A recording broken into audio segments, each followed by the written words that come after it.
Allyship is an incredible skill set for today's leader. Inclusive leadership is leadership, and allyship is a flavor of that inclusive leadership.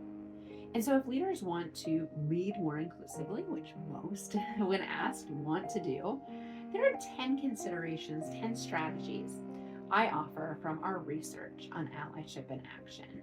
What I found is that if you start from a place where you define your allyship why it's important to be an inclusive leader, and what specifically that means for you, your personal leadership vision, then you can engage in the heavy lifting activities like empathy and perspective taking, curiosity, coaching, talking about power, and really use your power for good as an ally. This keynote is available for all organizations that are looking to build more inclusive leadership pipeline and build upon their already existing culture of inclusion. You can learn more at nextpivotpoint.com.